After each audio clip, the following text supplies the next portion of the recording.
बोलना ही नहीं चाह रहे हो उस विषय में। जब बिजली का है बिजली में बोलना मना नहीं है। अरे बैठिए। हाँ माननीय मंत्री। माननीय अध्यक्ष महोदय, अब मेरा जो माननीय मंत्री, मैं आभार व्यक्त करता हूं आपका और उन माननीय सभी सदस्यों का जिन्होंने अभी 2-3 सकारात्मक सुझाव दिए, जिसमें से सबसे महत्वपूर्ण एक कि सीरियल नंबर 37 पर जो निरसन विधेयक उसको वापस क्यों लाए, और दूसरा कि और भी बहुत विधायक है उनको सबको साथ क्यों नहीं लाए। माननीय अध्यक्ष महोदय, मैं अपनी बात प्रारंभ करूं उससे पहले हमारी सरकार की ये मंशा है और हमारी सरकार ये चाहती है और हमारी सरकार का ये प्रयास है कि राज्य में लीगल सिस्टम, उस लीगल सिस्टम से जनमानस को किस प्रकार का फायदा हो सकता है, ये हमारा पहली प्राथमिकता है। आम जन को न्याय किस तरीके से और सुगम तरीके से प्राप्त हो सकता है, ये हमारी दूसरी प्राथमिकता है। इसी उद्देश्य को पूरा करने के लिए समय समय पर ऐसे कानूनों को रिव्यू किया जाता है। पहले भी हुए हैं, अप्रचलित कानून जो हो चुके हैं, अनावश्यक हो चुके हैं, उन कानूनों को किसकी कोई आवश्यकता नहीं रही है, उनको हटाना ही न्याय संगत माना गया है। रिपील कर दिया जाना कानून की अनिवार्यता है। समस्त प्रशासनिक राय ली जाती है, विधि विभाग और अन्य विभागों से राय ली जाती है और तदुपरांत इसमें संबंध में कार्रवाई की जाती है। माननीय अध्यक्ष महोदय, एक सबसे महत्वपूर्ण बात दूसरी ये है, जैसा उद्देश्यों में बताया गया है, कारणों में बताया गया है, जन सामान्य के प्रति विधिक प्रणाली को अधिक पहुंच योग्य बनाने, जिसका जिक्र माननीय सदस्यों ने किया, दीप्ति जी ने साहित्य किया, सस्ती न्याय प्रणाली हो, जल्दी न्याय मिले, तुरंत न्याय मिले, शीघ्र न्याय मिले, सस्ता न्याय मिले, पारदर्शिता मिले, निष्पक्षता से मिले, आम आदमी हमारे प्रचलित कानून से विज रहे। इसके लिए कुछ कानूनों को समय समय की रफ्तार के कारण नेपथ्य में चले जाते हैं और अप्रासंगिक हो जाते हैं या रिलेवेंट हो जाते हैं, अनुपयोगी हो जाते हैं। उन्हें हटाना निश्चित तौर पर आवश्यक हो जाता है और हटाया भी जाता है। अब कब कब कितने हटाए मैं आपसे अभी निवेदन करूंगा, और अभी आपकी सरकार के दौरान भी ऐसे ही 123 कानूनों को हटाया था। समय समय पर कानूनी अंदर संशोधन होता रहा, इसीलिए इन कानूनों के मकड़ जाल से निकलकर ऐसा सरल कानून, ऐसे उपयोगी कानून जो रोज काम में आने वाले कानून हो जाते हैं, प्रचलित रहते हैं और बाकी कानून निरसन योग्य हो जाते हैं। माननीय अध्यक्ष महोदय, मैं धन्यवाद देना चाहूँगा आदरणीय नरेंद्र मोदी जी की सरकार को कि उन्होंने अपना ये कमिटमेंट दोहराया था और उन्होंने principle minimum government maximum governance का सिद्धांत दिया था और ये कहा था कि हमारी गवर्नमेंट का मिनिमम दखलंदाजी होना चाहिए और दखलंदाजी कानून बने, इसमें मिनिमम गवर्नमेंट मैक्सिमम गवर्नेंस दें। इस नाते वहाँ लॉ कमीशन बना है और केंद्र सरकार लॉ कमीशन के माध्यम से अपनी इसी कालखंड के अंदर करीब 1600 कानून को रिपील किया है। और राजस्थान विधानसभा में भी ये सदा प्रयास रहा है कि जो कानून अनुपयोगी हो गए हैं, आवश्यकता नहीं रही है, प्रचलित में नहीं है, उन्हें हटाया जाए। और इसी के तहत अनुपयोगी अनप्रचलित कानूनों को हटाने के ध्यान में रखकर मैं आपसे निवेदन करना चाहूँगा। सबसे पहले 1954 में 131 अधिनियम को रिपील किए गए। सन 1962 में 221 अधिनियम को रिपील किए गए। सन 1997 97 में 303 अमेंडिंग एक्ट को रिपील किए गए। 2015 में 248 कानून रिपील किए गए, जिनमें 187 अमेंडिंग एक्ट थे और अभी आपकी सरकार ने 123 कानून रिपील किए, जिसमें 100 अमेंडिंग थे।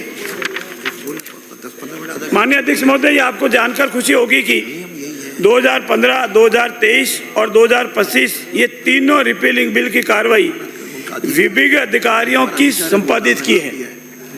हमारे यहाँ हमारे यशस्वी मुख्यमंत्री जी ने समय समय पर इसके लिए मॉनिटरिंग करते हैं और माननीय मुख्यमंत्री जी के निर्देशानुसार मुख्य सचिव महोदय की अध्यक्षता में आयोजित वरिष्ठ अधिकारियों की मीटिंग SOM में दिनांक 6/8/2024 एंड 10/9/2024 में समस्त प्रशासनिक विभागों को उनके विभाग से संबंधित अप्रचलित, अनुपयोगी, निष्प्रभावी विधियों के संबंध में सूचना मांगी गई थी। समस्त प्रशासनिक विभागों द्वारा सूचना दिए जाने पर राजस्थान कार्य विधि नियम के नियम 47 के अनुसरण में विधि विभाग द्वारा समस्त प्रशासनिक विभागों के समन्वय स्थापित कर उनके विभाग के अप्रचलित, अप्रासंगिक एवं अनुपयोगी हो चुके अधिनियमों की सूचना चाहिए गई थी।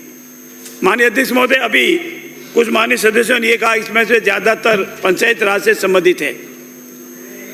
मैं आप सबकी जानकारी में देना चाहता हूं, शायद हमने ध्यान नहीं दिया, ये जो 37 पंचायत राज से संबंधित जो कानून है वो मूल कानून में समाहित हो गए हैं। जब कानून ऑर्डिनेंस जाते लैंड रेवेन्यू एक्ट का 2 दिन पहले प्रोविजन आया था, वो प्रवर समिति को भेजा गया है।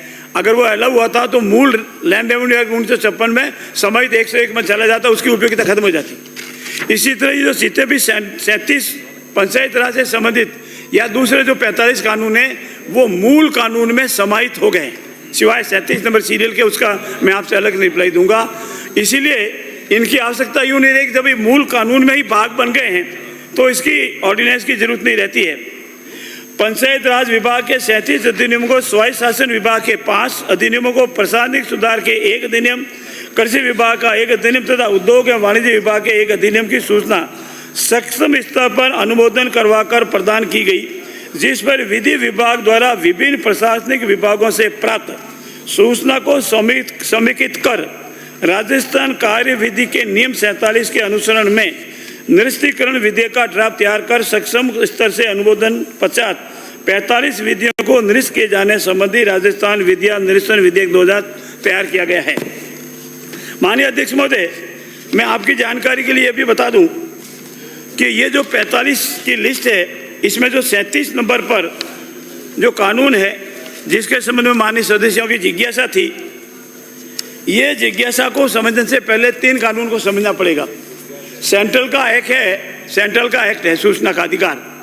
जब सेंट्रल का एक्ट सूचना का अधिकार आया तो वो ओवरलैपिंग करता है। ओवरलैपिंग मतलब सेंट्रल का कानून आता है तो राज्य सरकार जो कानून है वो प्रभावी नहीं रखते हैं।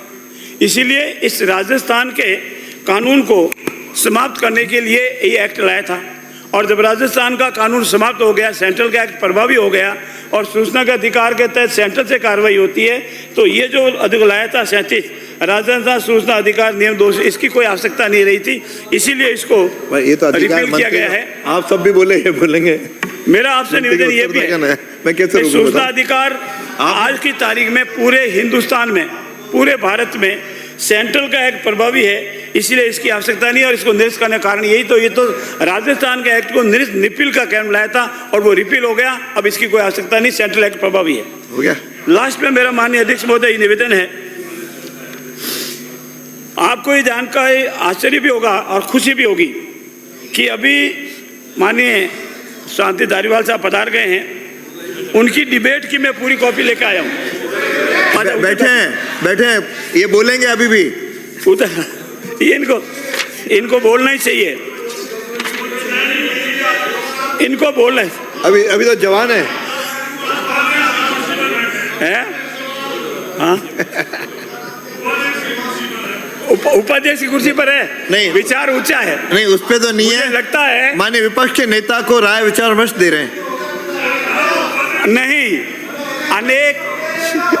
अनेक माननीय सदस्यों को, माननीय अध्यक्ष महोदय, अनेक माननीय सदस्यों को अदृश्य करने की जो शक्तियां काम कर रही है, उसमें शांति धारीवाल भी एक सक्रिय शक्ति है।